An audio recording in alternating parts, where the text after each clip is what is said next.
How many stories do you have? Have you ever thought how many others have similar stories to you? Welcome to Merging Lanes Podcast, a fan-based podcast where I take your story and find others similar online. If you have a story that you'd like to submit, email it to jukeboxginger88@gmail.com. How's it going, everybody? Welcome to Merging Lanes. I'm your host, Jukebox Ginger. And this is a very unique episode for the Merging Lanes podcast. We got a guest joining us today. We have Ev.O.Lution. How you doing, man? I'm doing great, man. Good morning to you. Glad everything is going well.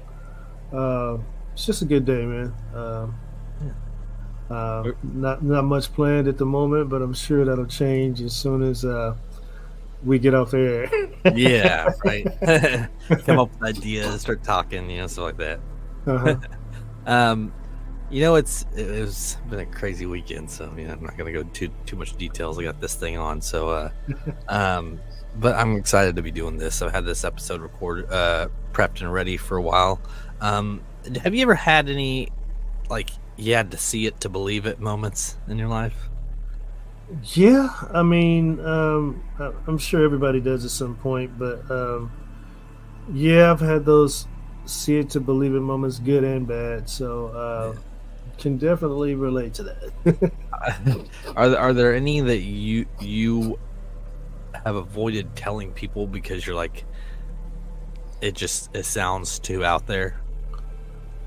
The bad episodes, yes. The good, man, I'm gonna have to think a minute. See it to believe it moments. What about you? You got any?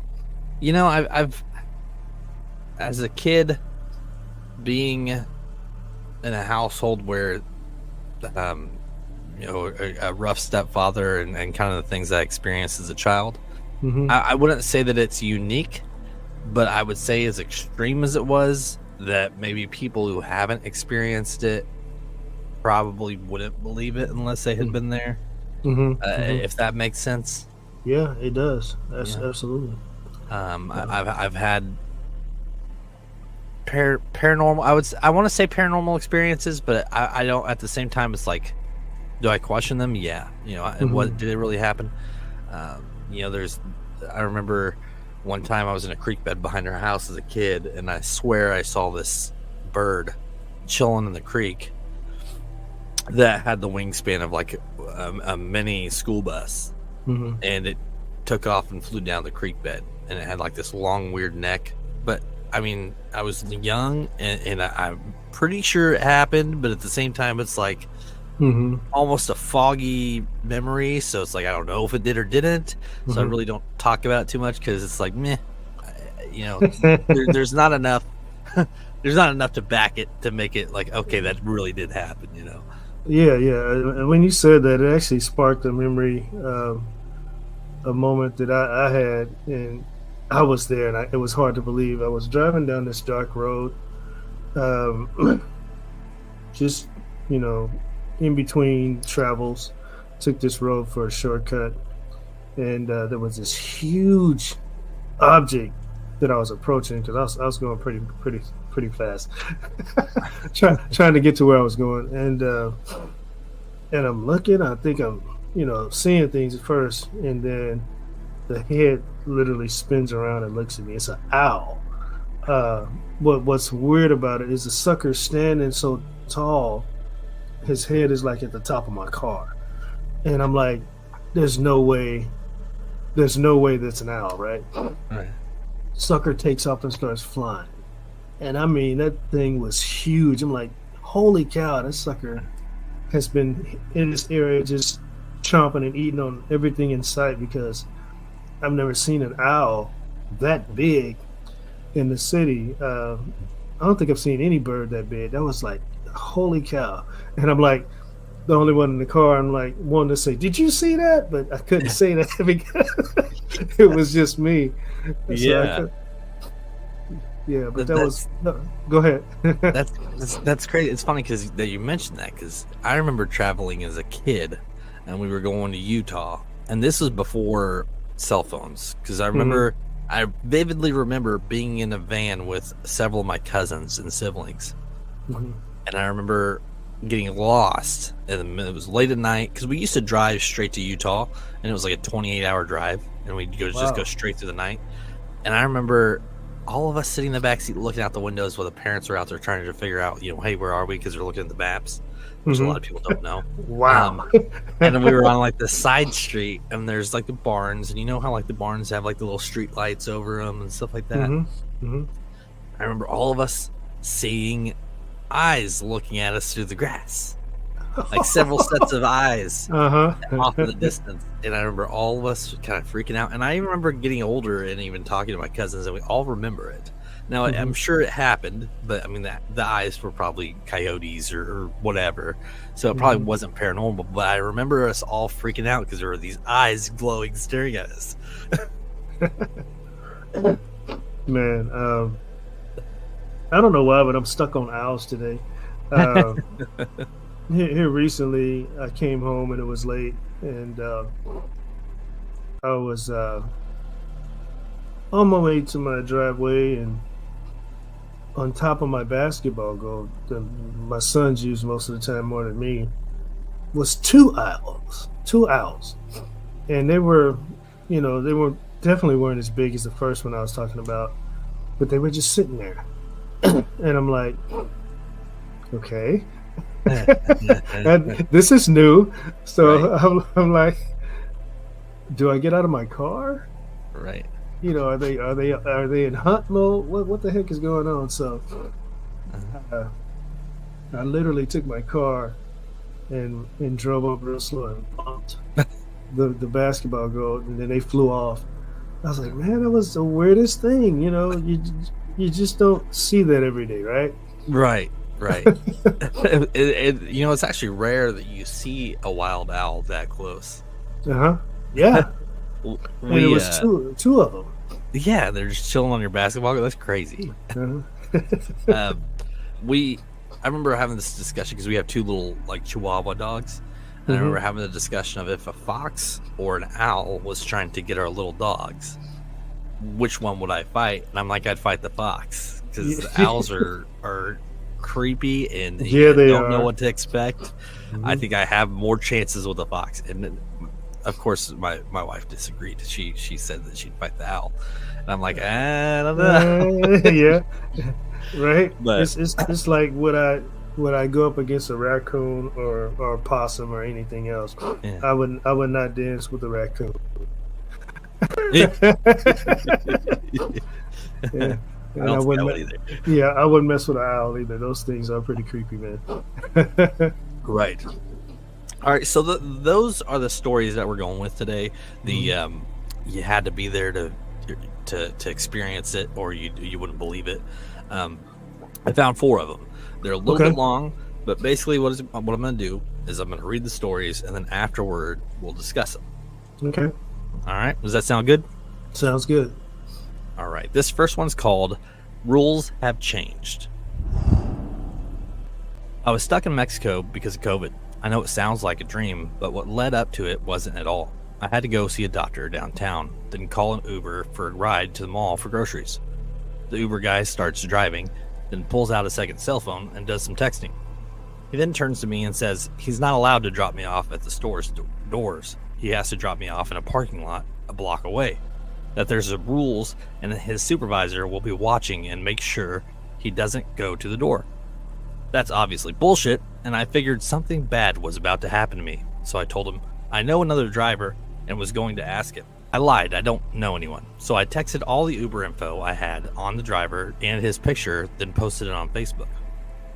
By then we were getting close to the mall, so I said to him, my driver friend said what you told me is bullshit and you have to drive me to the door. He just looked at me with a smirk and kept driving, so I told him. He also had me send all your info to him, including your picture, as well as post it on social media. That's when his face fell, and he took me right to the doors. I turned him into the Uber company. They didn't do anything. In my hotel. And when I got back to Canada, I wrote to the Canadian Council about it. They wrote me back and let me know, because of my experience, they have amended the warnings for visiting Mexico to include a warning about potential kidnapping like I went through. Potential kidnapping. Wow, Mexico, man. Wild experience in. Yeah, that's interesting. I mean, a lot definitely was going on at that time. COVID protocol, which sounds convincing. Right. Mexico, which you always want to be on your toes, especially in a situation like that with an Uber driver. Right. And in Mexico, a block away can be far, far away from where you're trying to go, and you never get seen again. Well, and the way that the guy was acting is suspicious too, you know. Mm-hmm. Yeah. I don't think that I think I've Ubered maybe once, and that was recently, but it was with a group of people. Mm-hmm. I used to take cabs back in like my college year, you know, when I was in my early 20s, because I lived in a smaller town and the cabs were like $5 no matter where you went. Mm-hmm. But I never had an odd experience in one, and you hear about them. I mean, lately I hear about ads where people are trying to do lawsuits and stuff against Uber for you know, being sexually assaulted or domestic violence. Wow. So to hear stories like personal experiences kind of gives you the creep and makes you not want to get in the Uber vehicle. Right. I only got like one Uber experience. I was in San Diego, and it's my first time there, and I was with a couple people, and we were on a excursion, and then the excursion was going to take everybody back, and we were like, man, this is cool. You know, I want to see the rest of this place, this area. And they were like, you know, maybe we should just get something to eat and then Uber our way back. Right. And I'm like, if I was by myself, no. But since, you know, I'm with a couple people, yeah, let's go ahead and do it, right? Right. So we had a great time, and the food at the restaurant was okay. But the experience was even better because it was one of those restaurants where they had like this theme set up. So the atmosphere was really cool. So the food was I don't know, you know, would I go there to eat? Probably not. Would I go there for that experience again? Yeah, absolutely. But, you know, after after we ate and, you know, it was time to go, we called an Uber driver, and they showed up real quick and got us to where we were going, very professional. So in that case, it was pretty cool, very convenient, and served the purpose that it was supposed to serve as a, you know, Uber ride. Right. But fortunately, yeah, because when it's your first time somewhere, you have no idea where you are, right? Right. So yeah, I have experienced that. I mean, I've experienced the not knowing where I'm going. And being a passenger in a vehicle, and it was like my first day when I moved to Colorado, and I didn't know anything. I mean, it was when I was young and stupid, and I was in a car with some kids, and we were smoking weed, and I got busted, and this was in Colorado. Because I was the one driving. It wasn't even my stuff, but I was driving. You know, I put myself in a stupid situation, got in trouble. Yep. I got arrested, but I didn't get arrested. They put me in the cop car. They took me to a hospital like 20 minutes away, made me pee in a cup, and then they released me. Seriously? Yes, but they didn't give me any directions. I had no idea where I was going. I mean, I'd been there for a few hours. Like I had wow. No clue. Luckily, I remember the intersection, like the street names of the intersection. So I got back, but just the experience of like not knowing where I was and being screwed, in my head it was there. That's bizarre. I've never heard of that before. That's not the normal practice of a officer to pull you over and then take you to to pee in a cup. That's a little weird. It was. And it was in 2011, so it was a few years after they started kind of lightening up on the rules and the restrictions on that kind of stuff. Mhm. And but I didn't have a medical card, so they're like, "Well, you don't have a medical card, so you don't have and you were driving." And I'm like, "Oh, whatever." I mean, I've never really been like resistant in those kind of situations. I'm usually very, Yeah, straightforward. you have to be straightforward, man. That's So crazy. that was an experience. I bet it sounds like it. You've done more like traveling outside of the country, and I have not. I'm guessing getting rides to your locations. I mean, the scenery was probably kind of a little bit of both rocky and really neat looking. Yeah. You ever have any experiences where like I'm gonna die?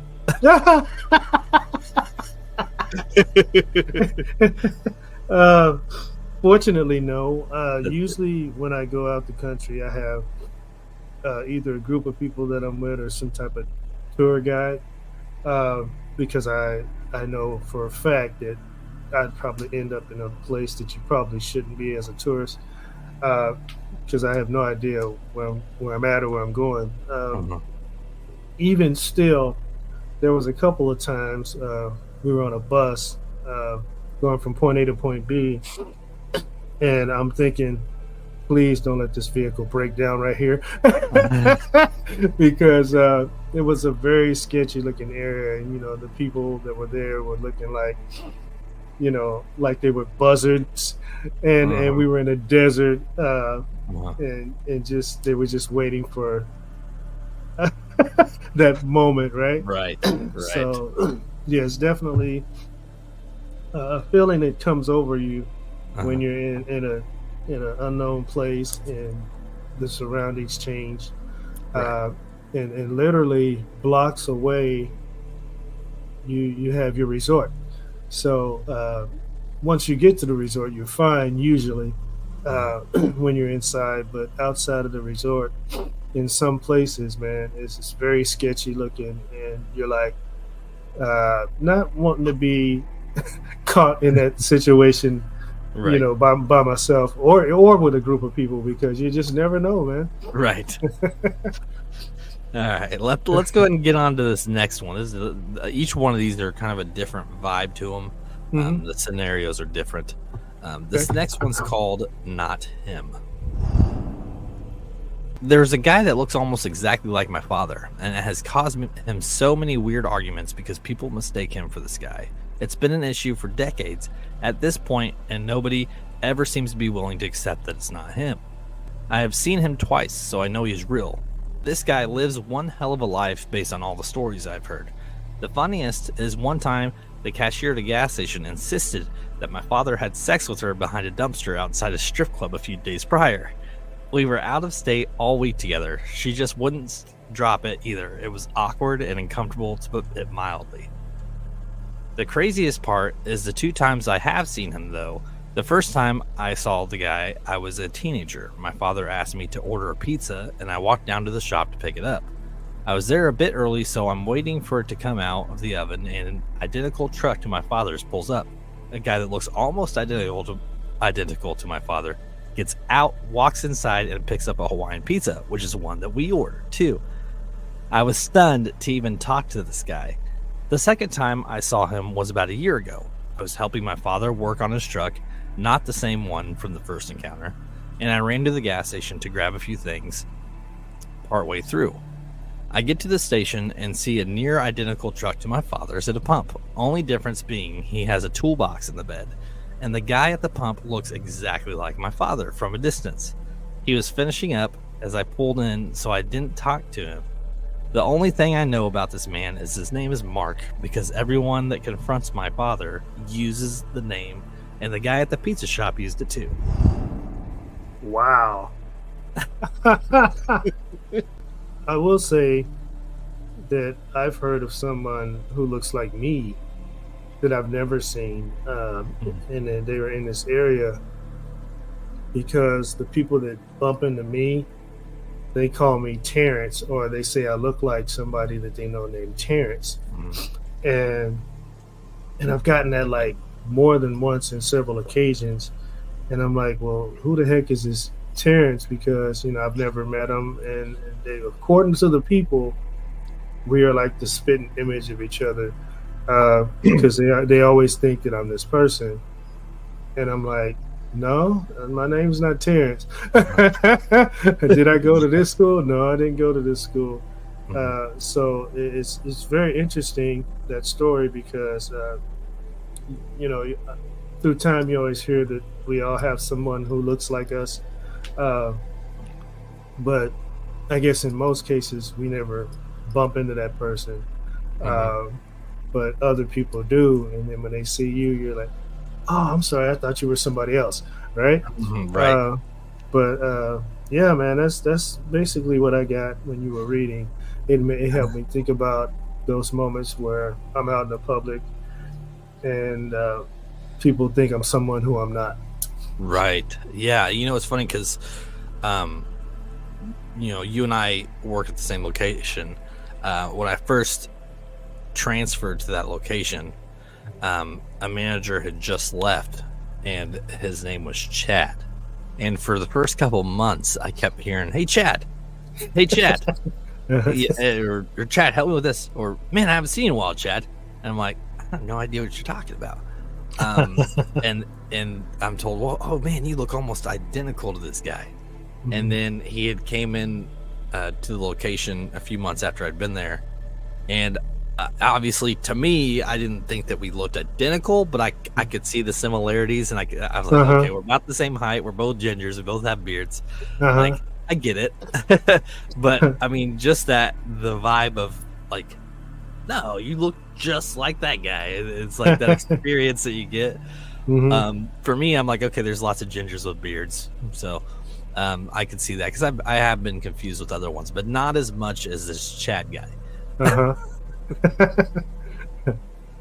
The living, I think the living in the same area as this, Hmm. being however long this experience happened for this person, Hmm. it's crazy that they ran into them, Yeah, on, so many times. it must have been a It, small town or something. it had to have been, because like, so the dad gets in these arguments, or is telling me, no, it's not, that's not me, and the kid's been there to witness that kind of experience, and then the kid sees the guy. It's Hmm. like, yeah, it does almost look like my dad. Yeah, It's a crazy doppelganger kind of story, yeah, no kidding. Especially when the truck is identical to Uh-huh. their dad's truck, and then the kicker on that is he shows up and picks up the same type of pizza Uh-huh. that the girl's there to pick up. I'm like, that's crazy. He's got a twin out there somewhere that he don't know about. Right. That's what I'd be thinking. And was I adopted? Were we fostered and split up? Right, right. Yeah. That's a hell of a story, man. I don't. Heck yeah. It's definitely one that I think is believable, only because Hmm. of similar experiences, and I think that the population being the way it is, I think we all have, easily a dozen people out in the world that look probably pretty close to us. Hmm. You Yeah, know, and I mean, how many actors and celebrities have their stunt doubles and stuff like that? It's not. exactly. Um, it's definitely an experience that I think if you haven't experienced it, then I get why you wouldn't believe it. Hmm. Um, and it's still a crazy story, even if you have experienced it. But it does kind of spark that. Hey, I have this memory of that happening to me. Yeah, true. And I think, as you were talking about stunt doubles, if certain people get like a similar haircut or wear a similar outfit, and they're about the same size and height, they definitely could literally look like, Yeah. twins, Right. depending on who they are and their structure, their faces, and all that. But yeah, so that makes a lot of sense, especially since you mentioned stunt double, because those things happen all the time. Yeah. Yes. All right. This next one's kind of a paranormal experience in a sense, but I put it in here because what the story that they tell is pretty out there. It's not like being attacked by a ghost or anything, but it's still kind of one of those borderline questionable experiences. Okay. Okay. This one's called Upstairs Intruder. I was sitting on my couch in my relatively small living room. It was about 10 p.m. and I was watching TV. I had 3 dogs at the time, an Aussie mix sitting with me, a Doberman mix in my bedroom sleeping, and a Husky mix laying directly in front of the front door, which is about 12 feet from where I was sitting.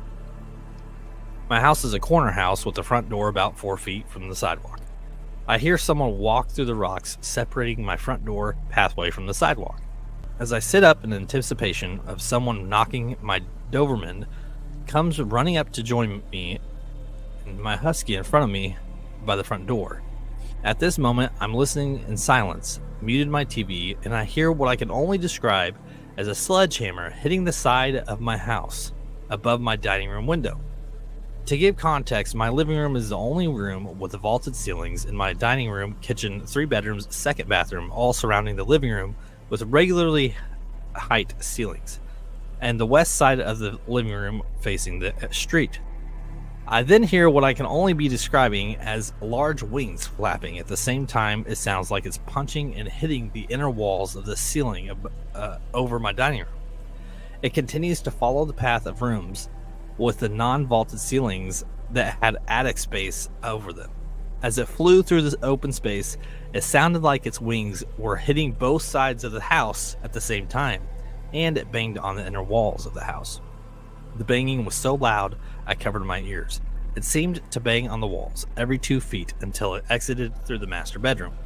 I was left stunned, as well as my dogs. It happened so fast. I would guess no longer than 2 minutes. My dogs didn't even get up to bark once.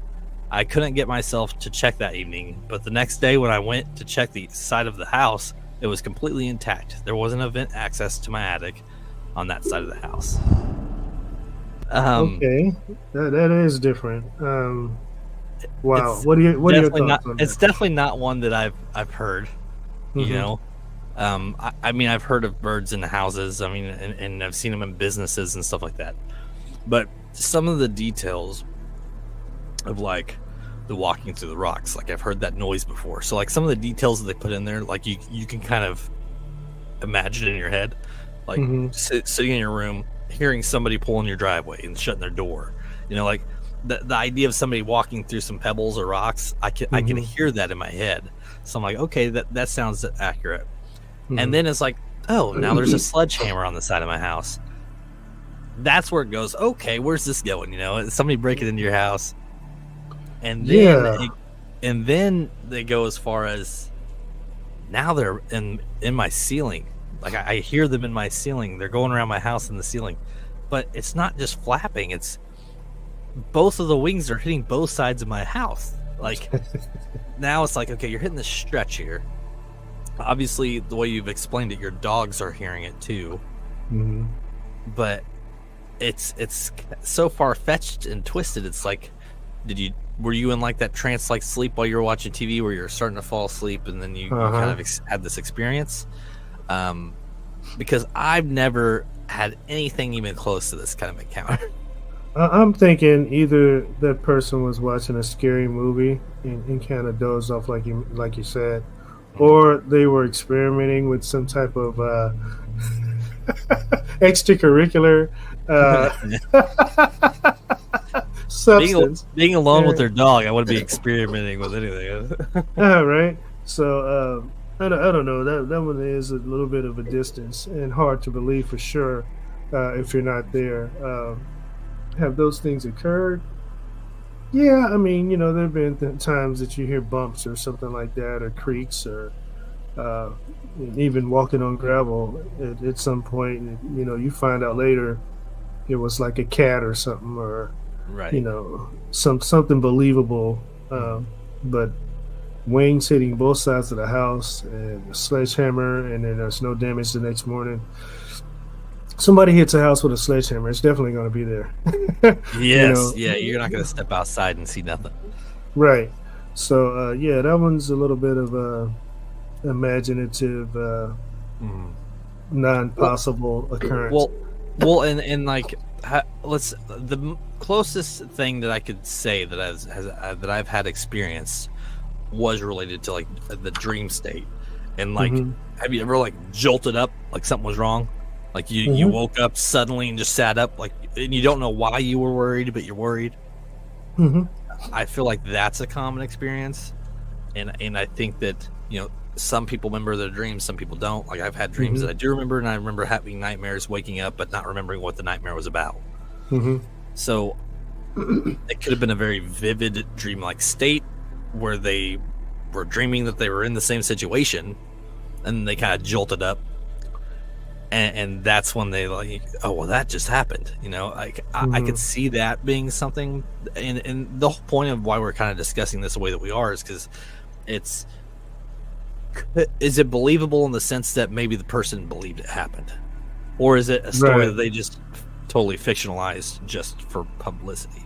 I think that this person believed it happened, but I think that they probably weren't in a state of mind where they were awake and sober. I think that there was something altering their state of mind, you know? Yeah, I agree. Unless it was a very windy night, like strong winds. Yeah, that's kind of hard to believe. Right. And I could believe there's a bird flying around your house. I believe that they, you know, could have broken in, but it wouldn't have sounded like a sledgehammer. It would have been like they snuck through a vent somewhere, and then you heard them, or it could have been a raccoon or something.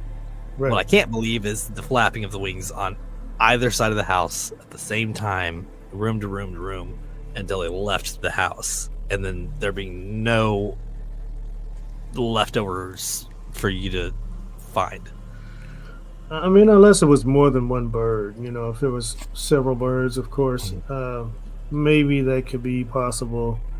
And if you're inside a house and it's just you and the dogs, and you're kind of freaking out, you can probably think it's more than what it is, you know, especially, you know, if you're by yourself, and it's you and the animals. I don't know. It's just, even the gravel, like I said, you know, hearing the steps in the gravel, it could be an animal or something, or but yeah, all that together, it's a little bit far fetched. I do agree. I agree. We got one more story to tell. You ready for this one? Yeah, I'm ready. This one's called Priestly Encounter. When I was 12, I was walking to school, and behind me there was a priest who seemed to be walking with a kid a few years younger than me. He dropped the kid off at my school and started hacking away at a Canadian $2 coin that was stuck in the ice. I wasn't allowed to go inside the school yet, since I was a few minutes early, so I just looked at the coin and wondered if he'd get it out. Then he looked up at me, made a joke about how he was never going to get it, and then he walked up, punched me in the gut, and left. I was wearing a winter coat, so it didn't hurt that much, but it was still pretty creepy. Nobody at my school believed me. Then I saw him walking by my house every day or so, which I live across the street from a school, so I was worried about the other kids and told my brother who went to the school. One day, I pointed out the priest to him, who was sitting on our lawn, and my brother said, "Oh, that's just one of the priests that works at the school." I never once saw him actually enter the building. He mostly just walked around it for hours, eating chips. I didn't even know, like, where to go with this. Like, there's just so many weird instances in such a short, you know, paragraph of a story. Oh man, you know what really snapped my thought process in that story was that the priest hit him in their stomach. Yeah, not the digging at a coin, or right. Their lawn. I mean, everything in that story seems believable, but when all of a sudden they get hit in the gut by a priest, what, you know, part of me is like, what was he doing to get hit in the gut by a priest? Yeah. And then another thought on that is, why would a priest hit anybody in the gut? Right.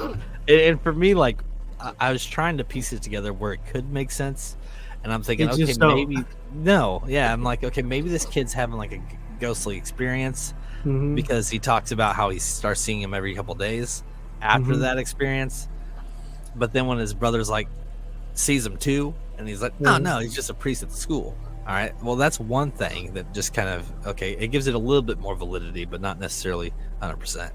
But then the kid describes that he never sees him go into the school, just that he's always walking around outside eating chips. That's weird in itself. A priest eating chips outside, walking around. Yeah. Yeah. Oh man. The only experience that I remember as a kid was, and it wasn't even really creepy. It was just we had this kid that would be on the same school stop or bus as us. So we'd walk up the street to the bus stop, and this kid and his sister lived in this house down the road, and he was on the spectrum, and if you snapped your fingers, he'd go crazy, like he'd just freak out at you. And as an elementary kid, like we used to mess around with him because we're little kids and we were assholes. And we'd all be like, snapping our fingers at him just to kind of get him riled up. And sometimes he'd like tackle you. It was never like enough to really hurt anybody, but like we'd piss him off enough to kind of come after us. And I remember that popped up from this story, but I've never had an experience like this where you see this guy and then all of a sudden you start seeing him all the time. Wow. Yeah, that's crazy. The story that I thought about as you were talking about the snapping at the kid, I remember a person that was in my class when I was younger. Everybody would tease him and give him a hard time because he had some things going on. But I always treat him like he was, like everyone else. I would just speak to him, say hi, and keep it simple and just keep on going, right? I saw that person years later, and they knew my name.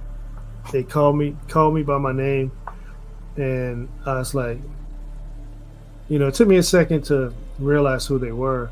Right. And I'm like, oh wow, that's the kid from the class, Right.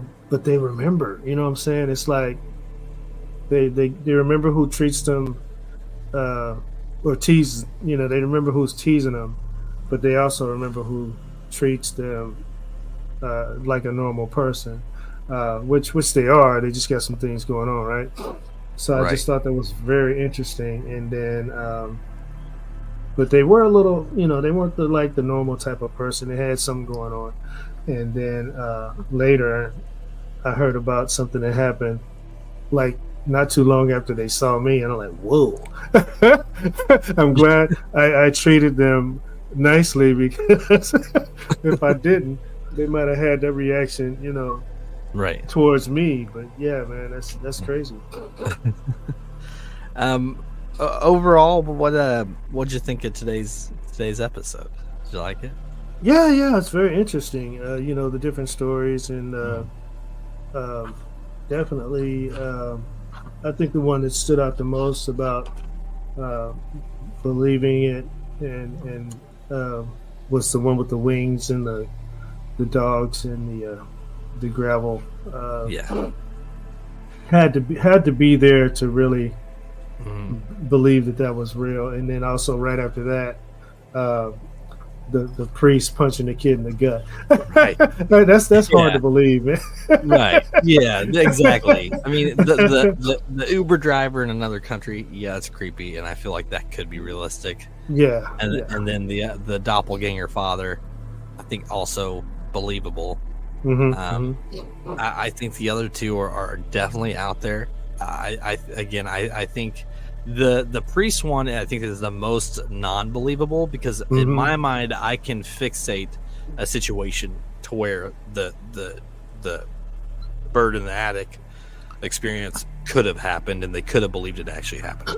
But the priest one, I think, is a bit far-fetched. Yeah. And while eating chips. What kind of chips were they? That's what's going to validify it for me.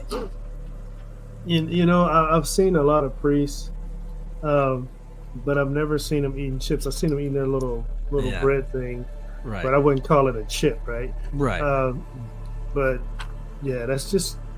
I think the only thing that could potentially make any sense to that would be that if it was in the time frame where like private schools were allowed to punish children, but even then, like, unless this kid was like mocking the priest while he was digging for a coin, like maybe I could see that happen. Again, it would have to be a certain time era. It'd have to be a certain, time in life that this would have happened, because there was a time where, Catholic schools were allowed to punish children. But getting punched in the gut is a bit far out there. I don't necessarily think that it couldn't have happened, again, considering the time. But it's still the most non-believable of all of them. Unless it's like, when like an adult sees a kid or something, they like, rub them on the head or pat them on the shoulder, or, like tap them on the shoulder. Right. Maybe that priest just like punched him in the gut. Not like hard. Right. But, just like, hey, kid, get to class. You know what I'm saying? Right. But it doesn't really explain in detail, so it's kind of hard to see that, Right. And that's not a normal response from a priest to punch somebody in the gut. Right. I don't know, man. There's plenty of confessions that end up with a priest punching somebody in the gut. That was my daughter.